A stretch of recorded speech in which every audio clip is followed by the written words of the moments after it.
20वीं पुतली ज्ञानवती ने जो कथा सुनाई वह इस प्रकार है। राजा विक्रमादित्य सच्चे ज्ञान के बहुत बड़े पारखी थे तथा ज्ञानियों की बहुत कद्र करते थे।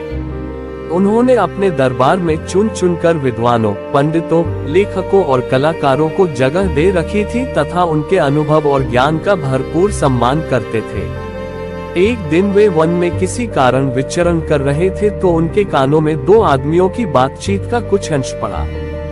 उनकी समझ में आ गया कि उनमें से एक ज्योतिषी है तथा उन्होंने चंदन का टीका लगाया और अंतर्ध्यान हो गए। ज्योतिषी अपने दोस्त को बोला, मैंने ज्योतिष का पूरा ज्ञान अर्जित कर लिया है और अब मैं तुम्हारे भूत, वर्तमान और भविष्य के बारे में सब कुछ स्पष्ट बता सकता हूँ।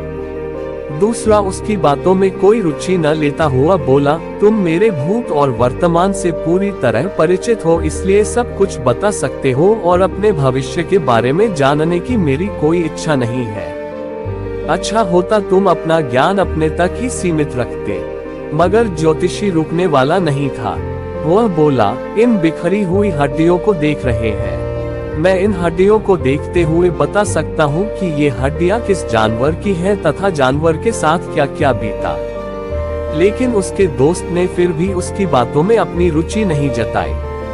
तभी ज्योतिषी की नजर जमीन पर पड़ी पद चिन्हों पर गई। उसने कहा, ये पद चिन्ह किसी राजा के हैं और सत्यता की जांच तुम खुद कर सकते हो। ज्योतिष के अनुसार राजा के पांवों में ही प्राकृतिक रूप से कमल का चिन्ह होता है जो यहाँ स्पष्ट नजर आ रहा है।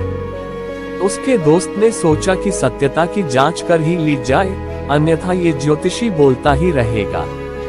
पद चिन्हों का अनुसरण करते करते वे जंगल में अंदर आते गए। जहाँ पद चिन्ह समाप्त होते थे वहाँ कुल्हाड़ी लिए एक लकड़हारा खड़ा था तथा कुल्हाड़ी से एक पेड़ काट रहा था। ज्योतिषी ने उसे अपने पांव दिखाने को कहा। लकड़हारे ने अपने पांव दिखाए तो उसका दिमाग चकरा गया। लकड़हारे के पांवों पर प्राकृतिक रूप से कमल के चिन्ह थे। ज्योतिषी ने जब उससे उसका असली परिचय पूछा तो वह लकड़हारा बोला कि उसका जन्म ही एक लकड़हारे के घर हुआ है तथा वह कई पुश्तों से यही काम कर रहा है। ज्योतिषी सोच रहा था कि वह राजकुल का है तथा किसी परिस्थितिवश लकड़हारे का काम कर रहा है। अब उसका विश्वास अपने ज्योतिष ज्ञान से उठने लगा। उसका दोस्त उसका उपहास करने लगा तो वह चिढ़कर बोला, चलो चलकर राजा विक्रमादित्य के पांव देखते हैं। अगर उनके पांवों पर कमल चिन्ह नहीं हुआ तो मैं सचमुच ज्योतिष शास्त्र को झूठा समझूंगा और मान लूंगा कि मेरा ज्योतिष अध्ययन बेकार चला गया। वे लकड़हारे को छोड़ उज्जैन नगरी को चल पड़े। काफी चलने के बाद राजमहल पहुँचे।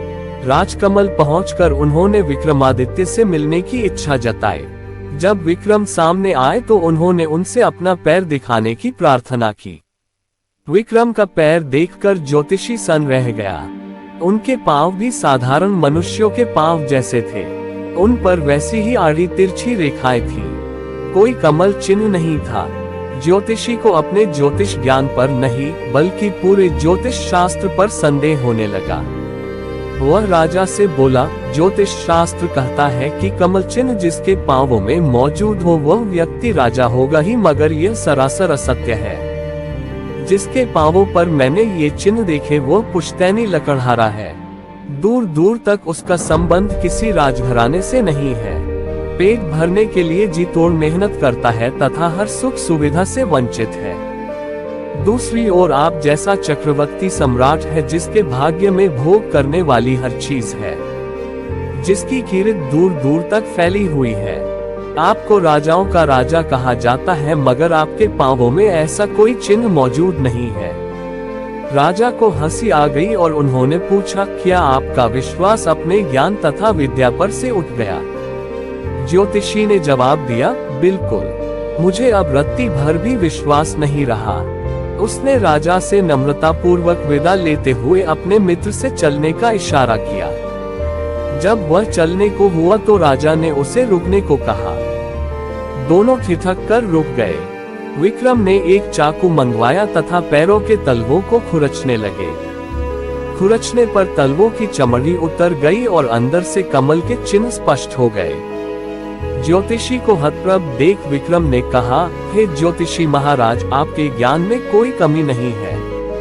लेकिन आपका ज्ञान तब तक अधूरा रहेगा जब तक आप अपने ज्ञान की डींगे हाँकेंगे और जब तक उसकी जांच करते रहेंगे। मैंने आपकी बातें सुन ली थी और मैं ही जंगल में लकड़हारे के वेश में आपसे मिला था। मैंने आपकी विद्वता की जांच के लिए अपने पांवों पर खाल चढ़ा ली थी ताकि कमल की आकृति ढंक जाए। आपने तब कमल की आकृति नहीं देखी तो आपका विश्वास ही अपनी विद्या से उठ गया। यह अच्छी बात नहीं है। और इस तरह 20वीं पुतली ज्ञानवती की कहानी समाप्त हुई।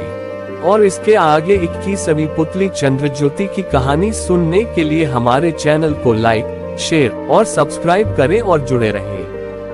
धन्यवाद।